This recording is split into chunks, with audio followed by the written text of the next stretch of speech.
Right now, as you are watching this video, 17 supertankers carrying nearly 40 million barrels of oil are sitting completely still in the Persian Gulf. Their engines are running at idle, their crews are waiting in silence on decks that stretch longer than 3 football fields, and their captains have received a single terrifying instruction from the shipping companies and insurance underwriters who control their commercial operations. Do not move, do not attempt transit, do not approach the Strait of Hormuz under any circumstances until further notice. The world's most critical waterway, the narrow 21-mile passage through which 1/5 of all the oil consumed on this planet normally flows every single day, has effectively been shut down, not by a natural disaster, not by a mechanical failure or a navigational accident or an act of God, by a deliberate, patient, strategically sophisticated campaign that has been in preparation for years and is now executing with a precision that has left the world's most capable economic institutions genuinely scrambling for answers they do not yet have. And right now, in the Treasury Departments of Washington, in the finance ministries of London and Berlin and Tokyo and Seoul and New Delhi, in the risk management floors of the world's largest investment banks and insurance companies and energy traders, analysts are staring at screens filled with numbers that their models were never designed to process, grappling with one devastating question that keeps returning no matter how many scenarios they run and how many assumptions they stress test. How long can the global economy continue to function before it begins to fail structurally under the weight of what is happening in the waters of the Persian Gulf right now? The answer they are reaching is not months. It is not even weeks in any comfortable or manageable sense. According to their own internal classified models that were never intended for public release because their conclusions are simply too alarming to circulate without generating the very panic they are designed to anticipate and contain, the answer is somewhere between 11 and 17 days. 11 to 17 days of sustained, full-scale disruption, before the cascading failures that their analytical frameworks predict begin to compound beyond the reach of conventional policy responses, before supply chains that require decades of coordinated international investment to construct start snapping in sequence, before the sophisticated financial instruments that the modern global economy uses to distribute and manage risk transform from protective mechanisms into transmission channels for catastrophic losses, moving financial pain from one corner of the global system to another with the merciless, indiscriminate speed of a digital network under attack. But here is what the mainstream financial and geopolitical press has not explained to you with the clarity and completeness that this moment genuinely requires. What is unfolding right now is not a sudden, spontaneous eruption of regional violence that appeared without warning from a clear sky. It is not a crisis triggered by a single miscalculation last week or a single provocation last month. What you are watching is the activation of a trap. A $10 trillion trap. A mechanism that was engineered across years with extraordinary strategic patience and with an exceptionally precise understanding of exactly where the modern global economy's most catastrophic and least publicly acknowledged structural vulnerabilities are located. And the single most disturbing fact about this entire situation, the fact I want you to carry with you through every minute of this video, is not who built the mechanism that made the trap possible. It is who walked into it. Not through ignorance, not through deception, not while blindfolded or misinformed about the risks, but with eyes fully open, year after year, budget cycle after budget cycle, election cycle after election cycle, because the people responsible for managing these structural risks made a collective decision across generations that the immediate political cost of addressing the underlying vulnerabilities was always just slightly higher than the system was willing to pay, that the reckoning could always be deferred one more cycle, that someone else, in some future administration, in some future fiscal year, would eventually inherit the responsibility and deal with what they had left behind. That future is now. That someone else is the world we are all living in. And the reckoning that was deferred has arrived with a force and a breadth that makes the previous episodes of strategic myopia look, in retrospect, almost incomprehensible. Stay with me through every chapter of this video. Because by the time we reach the end, the way you understand global power, the way you understand global money, and the way you understand what is actually at stake in the conflict now unfolding in the Persian Gulf will be fundamentally different from when you started watching. To understand with real depth how we arrived at this specific and terrible moment, you have to travel back in time. Not to last month, not to last year, but to a series of decisions made across multiple decades in the marble-floored corridors of the Royal Palace in Riyadh, in the petroleum ministries and sovereign wealth funds of the Gulf states, in the revolutionary institutions of Tehran that have never, not for a single day since 1979, abandoned their foundational conviction that the regional and global order must be remade in accordance with their vision of it, and in the Treasury Departments and finance ministries of the Western democracies that built their extraordinary post-war prosperity on what they believed was a foundation of cheap and indefinitely available Middle Eastern hydrocarbons. Because every great power in the history of human civilization has possessed one critical structural vulnerability, a point at which its dependencies converge, a place where the threads that hold the entire system together become narrow enough that a determined adversary with sufficient capability can cut them. Rome had the extended supply lines of its frontier legions, stretched across thousands of miles of territory that ultimately could not be held and defended simultaneously. The British Empire had its global maritime supply routes, upon which the commerce and military power of a nation that had outgrown its home islands were entirely dependent. The post-war American-led international order has its oil supply chain, and more specifically, its dependence on a geography that has always been politically volatile, a waterway that has always been physically narrow, and a financial architecture built on arrangements that have always carried an implicit assumption of Gulf stability that was never actually guaranteed by anything, except the temporary alignment of interests between Riyadh and Washington. What makes the current moment genuinely unprecedented in modern economic history is that for the first time, the actor that controls the geography of that critical choke point has developed simultaneously the military capability and the strategic willingness to fully exercise that control at scale, and has done so not in a moment of crisis-driven desperation or strategic miscalculation, but as the deliberate and pre-planned opening movement of a longer campaign explicitly designed to reshape the terms of global power by targeting the economic foundation upon which the existing order rests. Let us begin with the events that ignited this specific chapter of the story, because the tactical sophistication of what happened is significantly greater than most of the coverage has communicated, and understanding it is essential to understanding what has followed and what comes next. For approximately a year before the first explosion illuminated the Gulf sky, intelligence agencies across 3 continents were tracking a pattern of Iranian activity that was progressively, systematically becoming impossible to interpret as anything other than large-scale operational preparation. Iranian engineers and logistics specialists, operating under deliberately constructed cover as civilian infrastructure maintenance crews, were methodically repositioning what their intelligence counterparts described in the careful, professional, neutral language of the craft as dual-use assets across a geographic arc of extraordinary breadth, running from the jagged mountain ranges of western Iran all the way down through Iraq and Syria and into the coastlines of Yemen. In plain language, stripped of professional euphemism, they were moving weapons. Specifically, they were repositioning a vast, sophisticated, operationally proven arsenal of precision-guided ballistic missiles, cruise missiles, and drone systems that Iran had spent the better part of 15 years developing, testing, refining, and continuously upgrading through operational use in the series of proxy conflicts that have served simultaneously as causes, as political cover for military investment, and as living laboratories for the weapon systems that are now being used at full operational scale. The world received an advanced demonstration of what this technology could accomplish in September of 2019, when a coordinated set of strikes targeted the Saudi Aramco Abqaiq processing facility in the eastern province of Saudi Arabia, and within a matter of hours removed 5 full percentage points of global oil supply from the accessible market. The initial shock was severe. Oil prices spiked dramatically. Security alarms rang in every major capital, and then, within weeks, Aramco completed accelerated emergency repairs, production was restored, prices returned to something approaching pre-attack levels, and the global news cycle moved on to the next crisis in its perpetual rotation. The 2019 attack was processed by the international system as a serious incident, carefully filed and briefed upon, and then effectively absorbed without triggering the structural changes in energy dependency or regional security architecture that a truly clear-eyed assessment of its implications would have demanded. The analysts who had studied the 2019 attack with genuine analytical rigor were not comforted by that relatively rapid recovery. They were disturbed by a specific and important realization that was never effectively communicated to the general public. They were disturbed not by what the 2019 attack had actually achieved, but by the enormous gap between what had been demonstrated as operationally achievable and what the full underlying capability suggested was possible at maximum operational scale against multiple targets simultaneously, with the explicit intent not to create a recoverable disruption, but an unrecoverable one. The 2019 strike was calibrated. It was limited. It was designed to be deniable. It was, in the cold, analytical language of strategic studies, a controlled demonstration of capability with the restraint dial deliberately set well below maximum. And the implicit content of that demonstration, clearly intended by the planners who designed it, was this: the capability exists, the will exists, and the only thing constraining the scale of its application is a strategic choice that can be revisited whenever political conditions make a larger application more advantageous than a smaller one.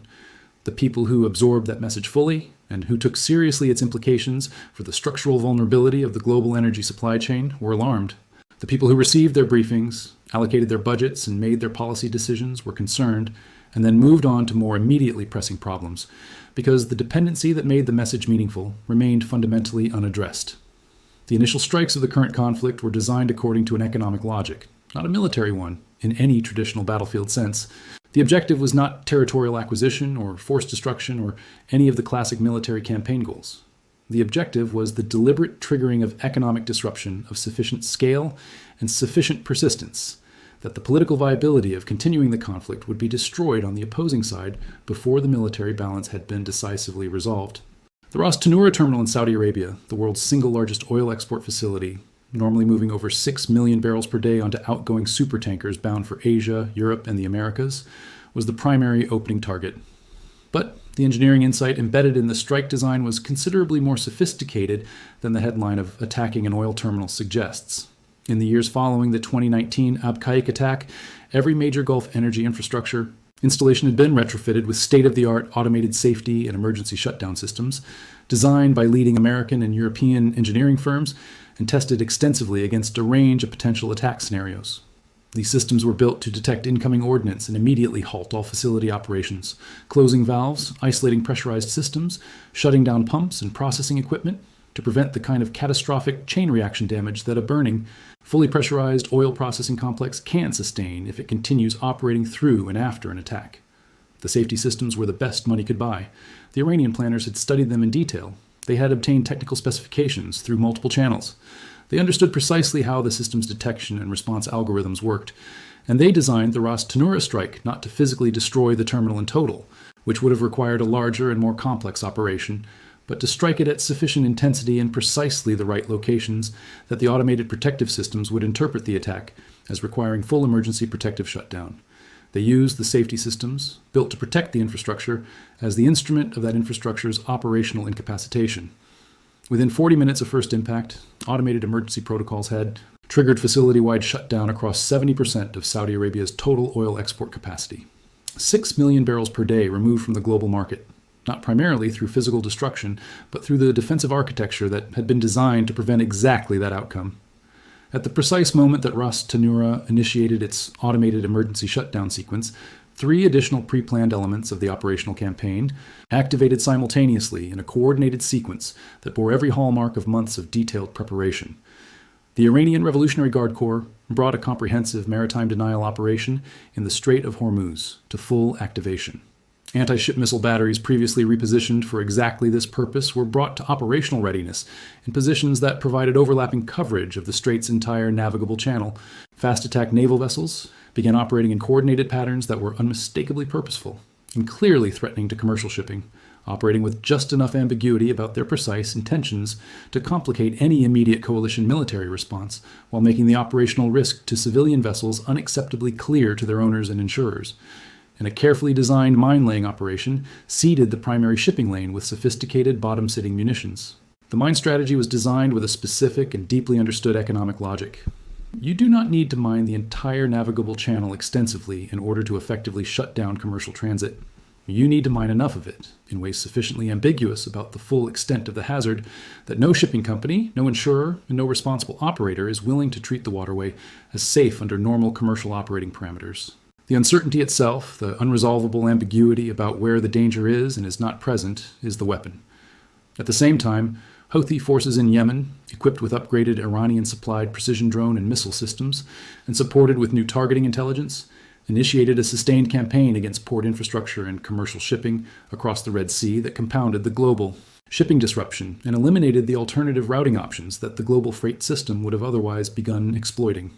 And in a message delivered through the undeniable language of ballistic missiles striking Gulf sovereign territory, Iran communicated directly to every Gulf Cooperation Council member state that the existing framework, in which Gulf governments hosted American military assets and participated in American-aligned regional security arrangements while maintaining a parallel working relationship with Tehran, was no longer a framework that Iran was prepared to accept. Each Gulf government would need to make a genuine strategic choice about where its actual long-term priorities lay. The economic impact of those first 72 hours arrived in global financial markets with a force and a breadth that several major financial institutions described privately as genuinely outside the parameters of their existing stress testing frameworks. Oil prices moved from approximately $82 per barrel to $119 per barrel across 4 consecutive trading sessions, a 45% price increase in less than 1 week. The Lloyd's Joint War Committee, whose risk zone designations function as the practical arbiter of what is commercially viable in maritime commerce globally, expanded the Gulf War Risk Exclusion Zone to cover essentially the entire Persian Gulf and the Strait of Hormuz within 48 hours of the initial strikes. The war risk surcharge for a single VLCC transit through the strait increased from approximately $100,000 to approximately $1.5 million per voyage.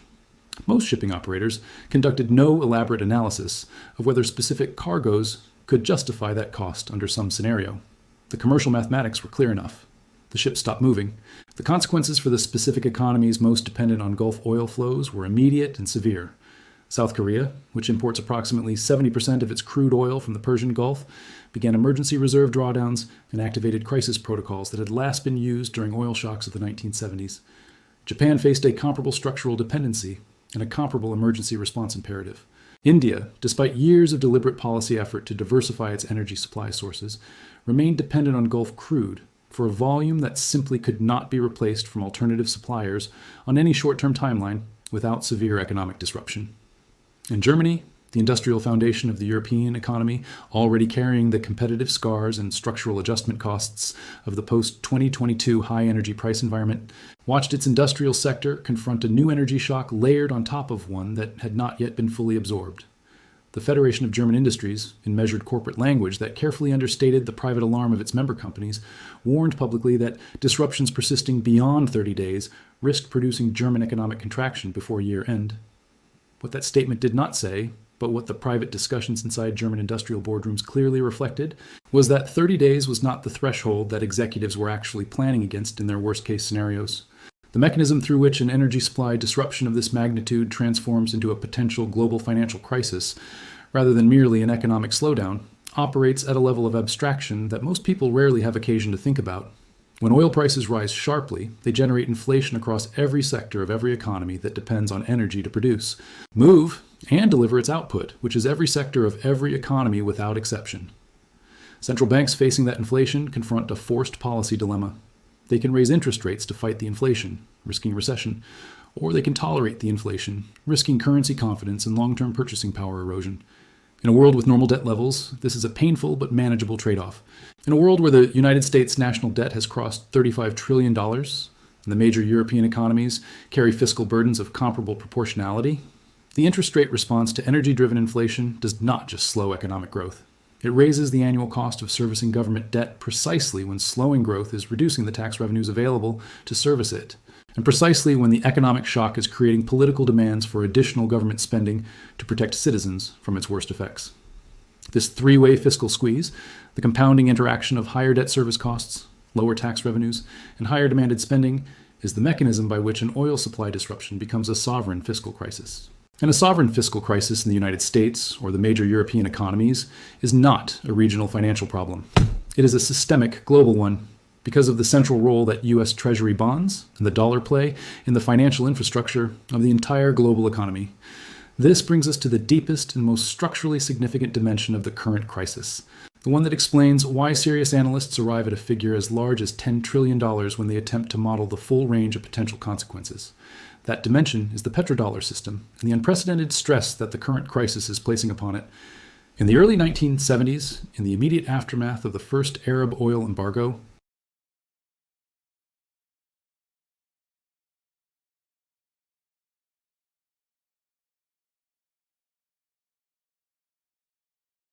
the core of those arrangements was this. Saudi Arabia and, over time, the other major Gulf oil producers would agree to price and denominate all oil sales exclusively in United States dollars. In return, the United States committed to Saudi security through military guarantees and arms supply arrangements and provided privileged access to American financial markets. The immediate diplomatic logic was straightforward. The long-term economic implications were transformative in ways that neither party fully anticipated. Because oil is not merely an important commodity. It is the single indispensable physical input of every modern industrial economy. Every factory, every vehicle, every farm, every hospital, every heated home and lit city on Earth depends on it. When oil can only be purchased in dollars, every country on Earth that needs oil, which is every country on Earth, must be capable of acquiring and holding U.S. dollar reserves. The global demand for dollars becomes structurally guaranteed not merely by confidence in American institutions, but by the physical requirements of modern civilization. This dollar demand allowed the United States to run persistent fiscal and trade deficits that would have triggered severe currency crises in any other country, because the global recycling of petrodollars back into American treasury bonds and American financial assets maintained an artificial but functionally real demand for dollar-denominated paper that the underlying fundamentals of the American economy could not have generated independently.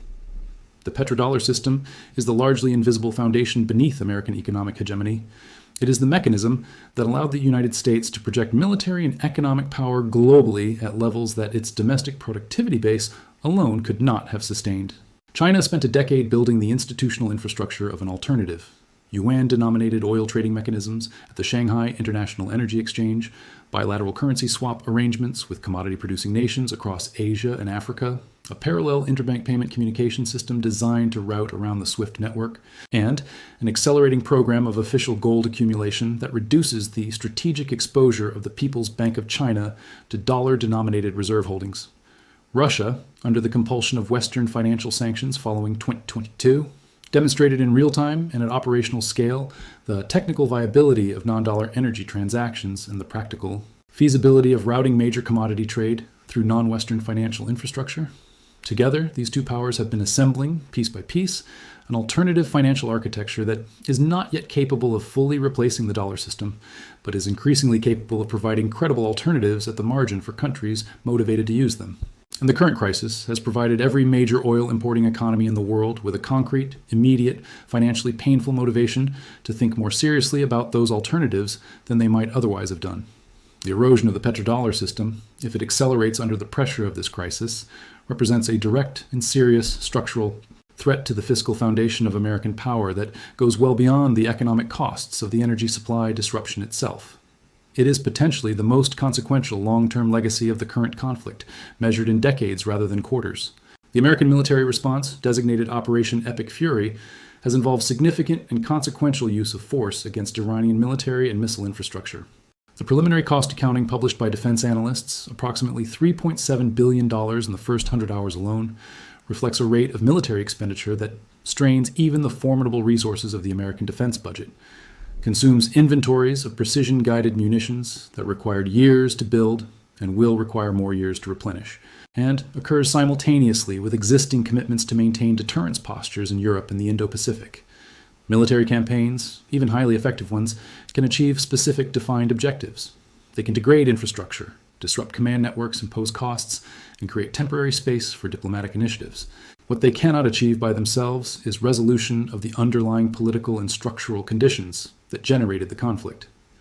The Iranian state's core security doctrine, rooted in a revolutionary identity explicitly defined against American power and Israeli normalization, the Palestinian question that continues to provide enduring ideological fuel for Iranian regional messaging, the competing and frequently divergent strategic interests of Saudi Arabia, Turkey, Qatar, the UAE, and Israel, none of these are addressable through force application alone. They require political solutions built on acknowledged competing interests and negotiated frameworks. And the current military campaign, whatever tactical objectives it achieves, has not yet created the political conditions in which those solutions become achievable. 3 scenarios define the realistic range of outcomes from here. In the first scenario, managed de-escalation threads, a needle requiring simultaneous political progress across multiple difficult fronts. The Iranian civilian leadership achieving genuine operational control over Revolutionary Guard decision-making that appears to have broken down. The United States identifying and credibly offering something that Iranian leadership can present domestically as recognition of core Iranian security interests, and Gulf states choosing to play active facilitative diplomatic roles rather than simply hosting the military campaign. All 3 conditions are theoretically achievable. None are currently in evidence. And the political economy of compromise in every capital involved becomes harder with every additional week of economic disruption and military expenditure. In the second scenario, a managed and sustained stalemate settles into place at elevated but survival levels of economic stress. Oil prices stabilize between $100 and $120 per barrel. Military exchanges continue at moderate and intermittent intensity. Shipping through the Strait of Hormuz partially resumes under enhanced naval escort arrangements that add cost and delay but restore some flow. Global economic growth slows significantly but does not halt. European recession occurs. Asian growth contracts. The energy transition accelerates dramatically as the economics of alternatives improve dramatically against disrupted fossil fuel supply chains. Industries in countries that were already moving toward energy diversification accelerate their timelines. The adjustment is painful and creates lasting competitive shifts in global industry, but the global financial system does not break. The third scenario is the $10 trillion one, extended Strait of Hormuz disruption for multiple months. Oil prices crossing and sustaining above $150 per barrel, the threshold at which the structural damage to advanced economies begins to compound rather than merely contract. Forced central bank rate increases into a fiscal environment where every percentage point of additional interest cost represents hundreds of billions of dollars in additional annual government expenditure that must be financed through additional borrowing. Accelerating de-dollarization as the structural vulnerabilities of the petrodollar system become visible and impossible to deny at exactly the moment when alternative frameworks are sufficiently developed to offer real options. And the confluence of these factors, producing a loss of confidence in the financial architecture that has governed global commerce for 50 years, the kind of confidence loss that, once established, is extraordinarily difficult to reverse through any conventional policy tool. This third scenario is not inevitable, but every element required to produce it is currently present. And the window for preventing it narrows with every day that the current disruption persists without a credible framework for resolution. The countries and institutions that emerge from this crisis in the strongest relative position will not necessarily be those with the most powerful military assets or the deepest financial reserves, though those things matter. They will be those who understood the trap's full mechanism early enough to reduce their structural exposure to it before the closing cost became prohibitive, who invested in energy independence, not when it was politically painless, but when strategic reality demanded it regardless of political convenience, who built more resilient and diversified supply chains before their single points of failure became operational catastrophes, who developed genuine institutional alternatives to dollar-denominated financial infrastructure on their own terms, during a period of relative calm rather than under the acute duress of a crisis that eliminates most of the available optionality. The $10 trillion trap was built slowly, over 50 years, through thousands of individually rational but collectively self-defeating decisions to defer the difficult and expensive structural changes that would have reduced the dependencies at its core. Every administration that chose cheap, imported oil over domestic energy development, every parliament that chose the short-term stimulus of deficit spending over the long-term discipline of fiscal sustainability, every central bank that maintained easy money conditions long enough that the inevitable normalization became a crisis in itself. Each decision seemed reasonable in its moment. Each one added one more layer to a structure of compounded vulnerability that is now fully visible for the first time. The exit from the trap exists, but finding it requires understanding the mechanism with complete honesty without the comfortable denial that has characterized the previous 50 years of strategic engagement with these questions. It requires being willing to make the structural changes that are necessary rather than merely convenient. And it requires building the political will to act on that understanding before the weight of the full $10 trillion scenario makes orderly adaptation impossible and chaotic restructuring inevitable. The world is at a turning point. The 17 supertankers sitting motionless in the waters of the Persian Gulf are not just a dramatic image or a geopolitical symbol. They are the most concrete, most visible, most undeniable physical representation available to any ordinary person watching this video of what 50 years of accumulated strategic choices look like when they arrive simultaneously at their point of maximum tension. The trap has been sprung. The question being decided right now is whether the response to it is intelligent enough to find the exit before the full weight of what the models predict comes to pass. If this video gave you the full picture, the mechanism behind the crisis, the financial architecture underneath it, the geopolitical calculations driving the key decisions, and the genuine stakes of what happens next, share it with someone who needs to understand what is actually at stake. Subscribe so you are here when the next chapter unfolds. This story has many chapters remaining, and every one of them matters. The world is watching. The clock is running, and 17 supertankers are still sitting still. Let me pause here for a moment, because I want to make sure you fully grasp the human scale of what those numbers mean. When we talk about 45% oil price increases and insurance premium surges, it is easy for those figures to feel abstract, the kind of statistics that live in financial news headlines and quarterly corporate earnings calls rather than in the lived experience of ordinary people. But the consequences of what is unfolding in the Persian Gulf right now are not abstract for the hundreds of millions of people who will feel them in the most fundamental and concrete terms of daily life. Think about a middle-class family in Ohio, or in Bavaria, or in South Korea, or in the Indian state of Maharashtra. These families did not make any of the strategic decisions that produced the current crisis. They did not choose to build a global economy on a foundation of concentrated geographic oil dependency. They did not decide to structure global finance around a petrodollar arrangement whose vulnerabilities are now becoming catastrophically apparent. They did not lobby for the decades of deferred structural investment in energy independence that left their economies exposed to precisely the kind of supply shock that is now unfolding. They simply lived their lives, drove their cars to work, heated their homes in winter, bought food from supermarkets where everything on the shelves required fossil fuel energy to grow, process, package, and transport. And now those ordinary, blameless economic decisions are about to become significantly more expensive. Not by a little, not in a way that requires minor lifestyle adjustments, but in ways that, for families already operating near the margin of their financial capacity, represent a genuine and potentially devastating deterioration in economic security. The heating oil that families in New England and Northern Europe rely on through the winter months will cost dramatically more this heating season than it did last year. The diesel fuel that powers the trucks that move food from farms to processing facilities to distribution centers to supermarket shelves will add measurably to the price of every item in the grocery cart. The aviation fuel that powers the commercial aircraft carrying workers, tourists, and business travelers will push ticket prices higher in ways that reduce travel and suppress the economic activity that travel generates. The energy that manufacturers use to power their production lines will raise their unit costs and force them to choose between absorbing the margin compression or passing the costs to consumers who are already feeling the squeeze from every other direction simultaneously. The interaction of all of these cost increases, spread across every sector of every economy that is connected to global energy markets, which is every economy on Earth, is what creates the inflation dynamic that forces the central bank response, that creates the interest rate environment, that stresses the debt-laden fiscal positions of Western governments, in the way I described earlier. None of this is theoretical. All of it is already in motion. Now I want to take you to a specific moment in the unfolding of this crisis that I believe represents the single most consequential strategic development of the entire conflict so far.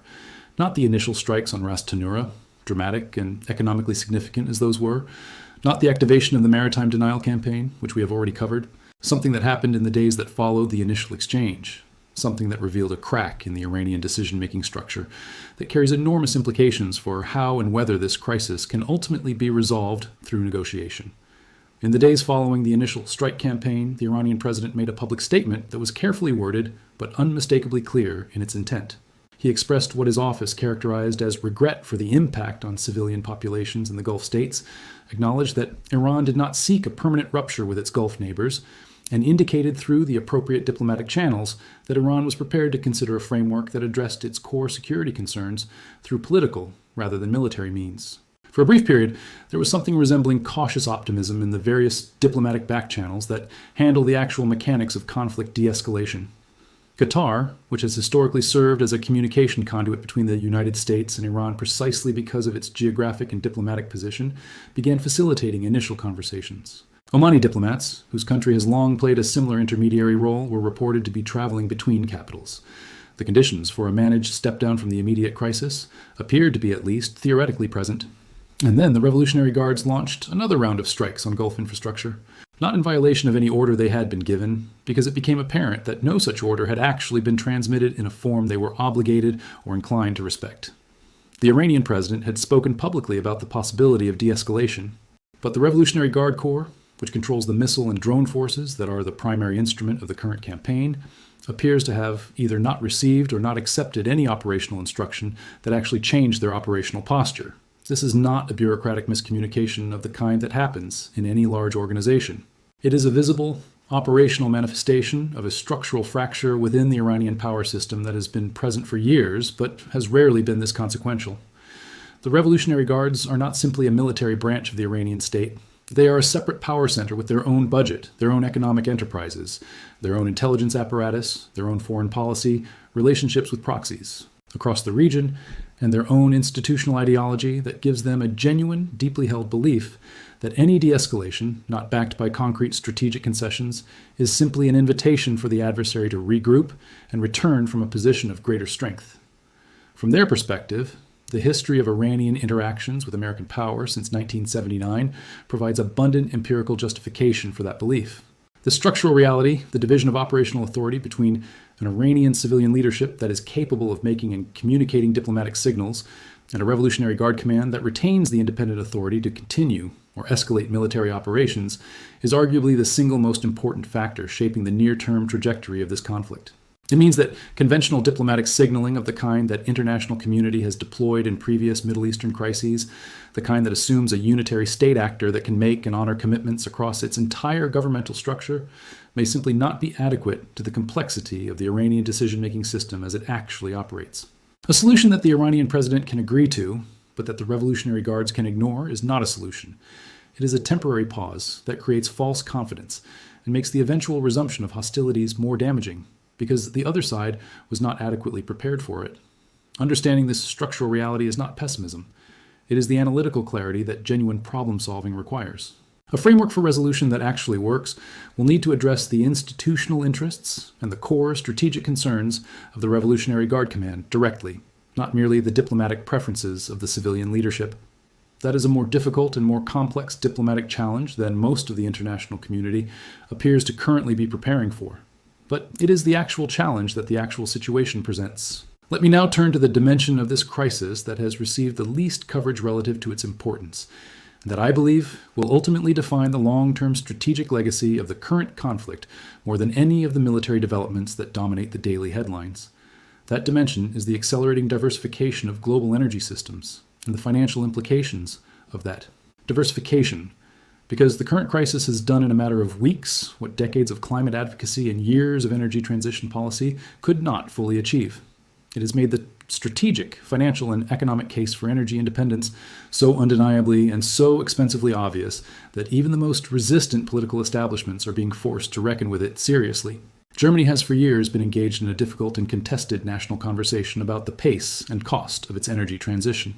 The Energiewende, the country's ambitious renewable energy transformation program, has been celebrated internationally as evidence of what political commitment to clean energy can achieve and criticized domestically as a contributor to the high energy costs that have made German manufacturing less competitive.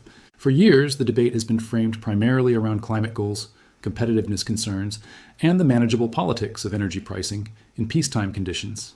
The current crisis has fundamentally reframed that debate, because what German policymakers are now confronting is not a question about the optimal pace of decarbonization or the acceptable cost premium for renewable energy. They are confronting the question of what it means for national security and economic survival to be strategically dependent on energy sources controlled by actors who are willing and capable of using that control as a weapon. That is a question with a different answer than the one that drives the Energiewende debate, and it leads to different policy conclusions and different political coalitions. The same dynamic is playing out in Japan, which imports virtually all of its energy and has been engaged in its own internal debate about the appropriate role of nuclear power, liquefied natural gas, and renewable energy in its future energy mix. In South Korea, where dependence on Gulf oil is structural and substantial.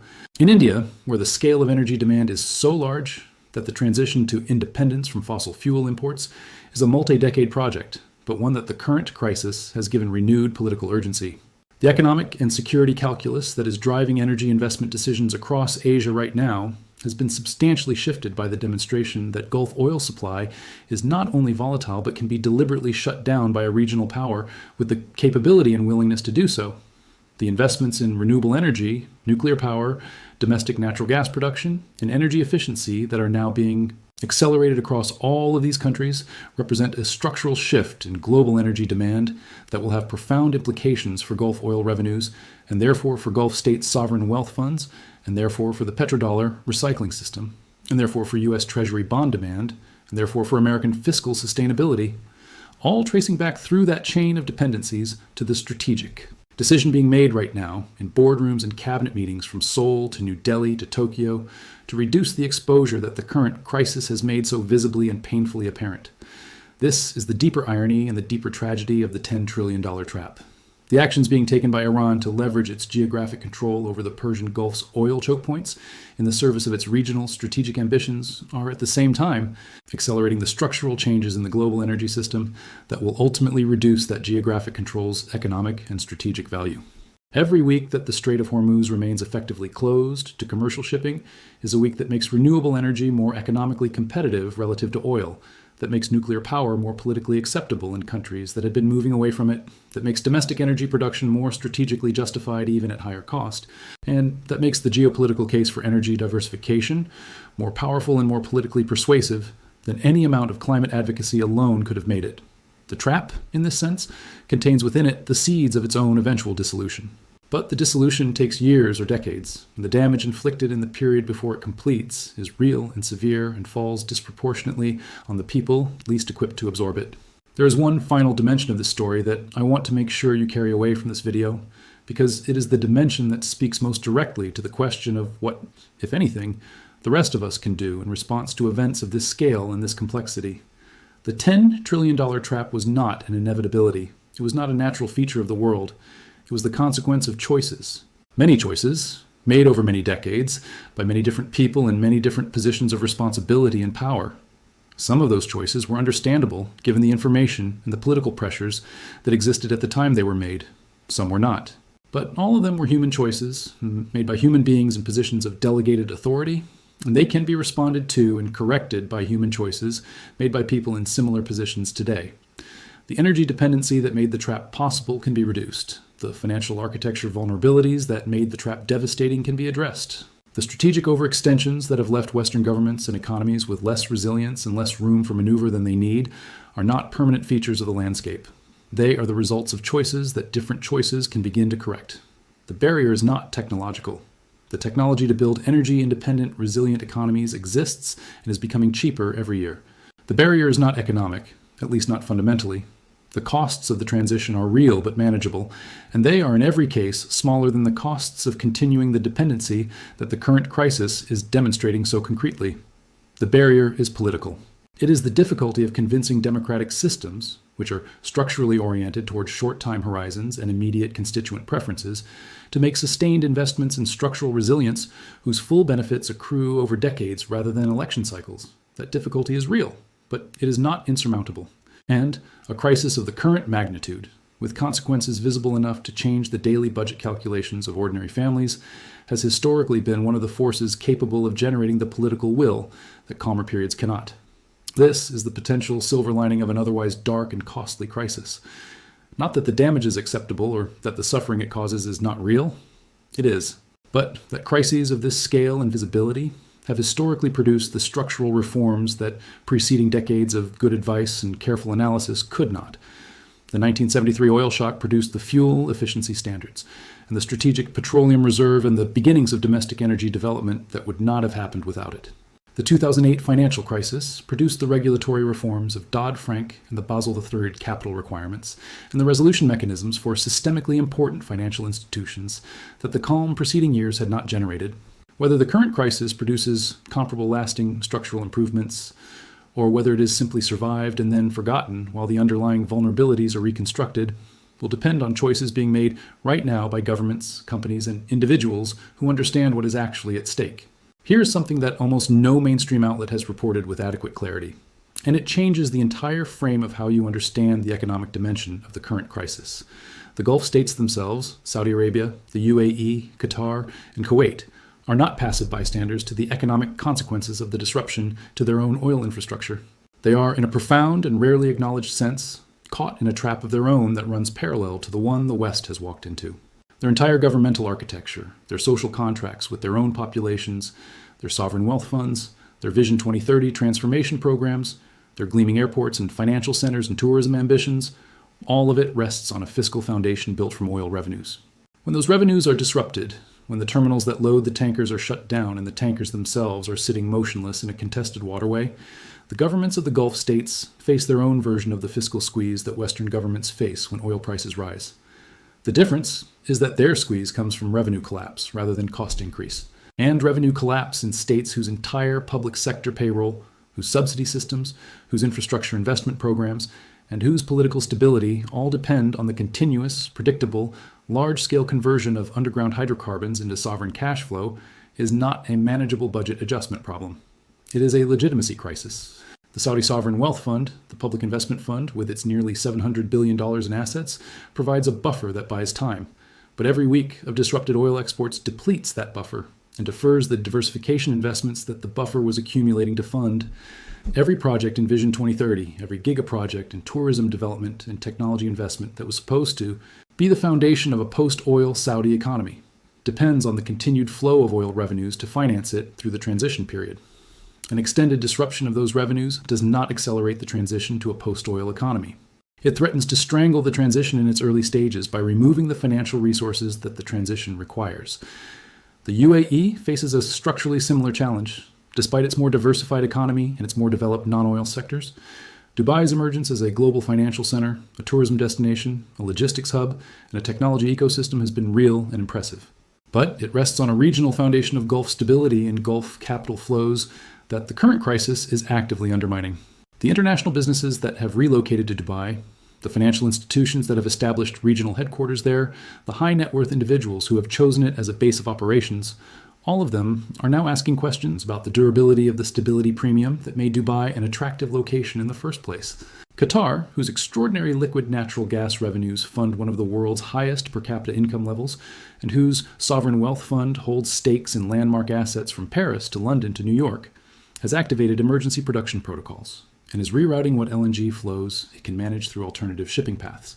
But the disruption to its normal export volumes is creating contract compliance questions with European counterparties who depend on Qatari LNG supply to fill the gap left by reduced Russian gas. And those contract questions will have financial and reputational consequences that outlast the immediate crisis. The interconnectedness of the economic damage, spreading from the Persian Gulf outward through energy markets, through insurance systems, through supply chains, through fiscal positions, through financial markets, through consumer purchasing power, through corporate earnings, through employment levels, through tax revenues, through government debt costs, demonstrates with terrible clarity why the $10 trillion estimate is not an exaggeration constructed for rhetorical effect. It is a serious analytical attempt to model the full propagation of a shock through an interconnected global economic system, in which every component is linked to every other component through relationships of financial and physical dependency that accumulated over decades of globalization.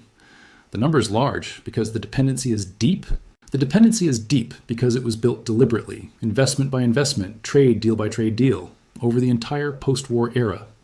And now, for the first time, the full cost of that dependency is becoming visible all at once. The choice facing the world right now is not between stability and instability. The stability of the previous era was always conditional, always resting on assumptions that could be violated, always dependent on the continued alignment of interests that the current crisis has demonstrated cannot be assumed to be permanent. The choice is between a managed, deliberate, costly, but navigable transition to a more resilient global order and a chaotic, destructive, and vastly more expensive disintegration of the existing order without an adequate replacement ready to take its place. Both paths involve significant cost and significant disruption. Only one of them leads somewhere worth going. The supertankers sitting motionless in the Persian Gulf are waiting. The global economy is waiting. The governments of the most powerful nations on Earth are making decisions right now that will determine which of those two paths is taken. Understanding those decisions, their logic, their trade-offs, and their consequences for the lives of ordinary people everywhere is not a luxury reserved for policy specialists and financial analysts. It is the minimum requirement for being an informed participant in the democratic systems that are supposed to be making these choices on behalf of everyone who lives within them. That understanding is what this channel exists to provide. Subscribe. Share this with someone who needs it, and stay with us, because the story that will define the coming decade is only just beginning to reveal its full shape.